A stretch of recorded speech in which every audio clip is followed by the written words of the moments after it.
নমস্কার বন্ধুরা, আমি পিউ। আজ আমি আবারও একটি সুন্দর একটি ভিডিও নিয়ে চলে এসেছি।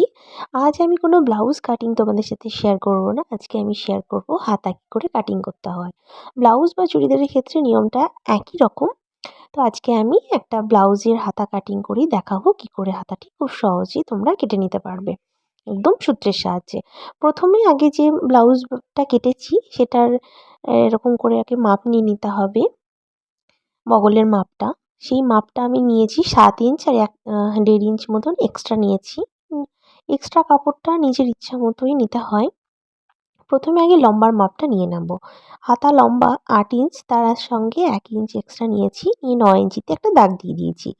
ঠিক যেখানে ৯ ইঞ্চিতে আমি দাগ দিয়েছি সেখানে একটা স্ট্রেট লাইন টেনে নেব। আর ঠিক যে ৭ ইঞ্চিটা আমি নিয়েছিলাম সেই ৭ ইঞ্চিতেই একদম দাগটা আমি দেব। ঠিক যেখানে এবার লম্বার মাপটা নিয়েছি সেখান থেকে আমি ৩ ইঞ্চিতে একটা ডাউন করে নেব। এই ৩ ইঞ্চি মাপটা কিন্তু একটা সূত্র। এই ৩ ইঞ্চিতে আমি ডাউনটা করব, সেখানেও আমি একটা স্ট্রেট লাইন টেনে নেব এবং ৭ ইঞ্চি পর্যন্তই লাইনটা টানবো। অর্থাৎ ৭ ইঞ্চ পর্যন্ত মাপটা আমি দিয়ে এখন রেখে দেবো। এই যে ঠিক ৭ ইঞ্চিতেই লাইনটাকে আমি স্ট্রেট করে নিলাম। তার থেকে আমি ১.৫ ইঞ্চ মতন এক্সট্রা এদিকে রেখে দিলাম। এবার আমাকে মোহরার মাপটা নিয়ে নিতে হবে।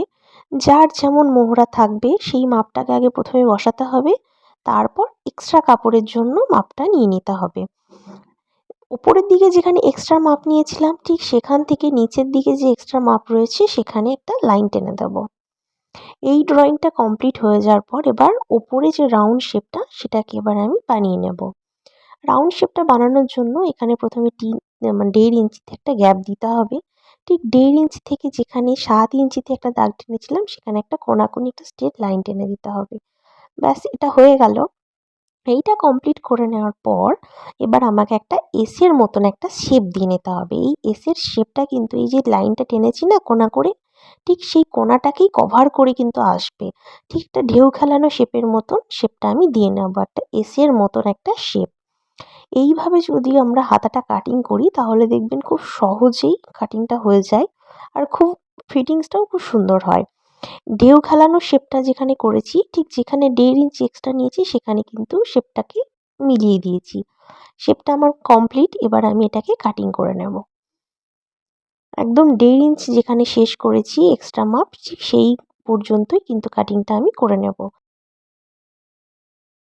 কাটিংটা কমপ্লিট হয়ে যাওয়ার পর এখানে 1/2 ইঞ্চ বরাবর আরও একটি আমি দাগ দিয়ে আপনাদেরকে দেখিয়ে দেব।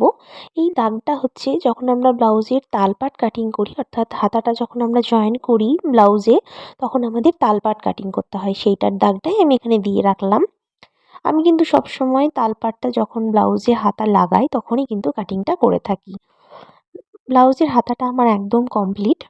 এখানে যেহেতু জয়েন্ট আছে, দুটো পার্ট রয়েছে, অর্থাৎ হাতার তো দুটো পার্ট হয়, মাঝে জয়েন্ট ছিল তাই জয়েন্টটাকেও আমি কাঁচির সাহায্যে কেটে দুভাগে ভাগ করে নিচ্ছি। বন্ধুরা, খুব ছোট্ট একটা ভিডিওর মাধ্যমে আজকে হাতা কী করে কাটিং করতে হয় সেটি আজকে আমি দেখানোর চেষ্টা করলাম। ভিডিওটা কেমন লাগলো আমাকে অবশ্যই কমেন্টে লিখে জানাবেন। আরও সুন্দর সুন্দর ভিডিও পাওয়ার জন্য আমার চ্যানেলটি সাবস্ক্রাইব করে আমার সঙ্গে থাকবেন। টাটা।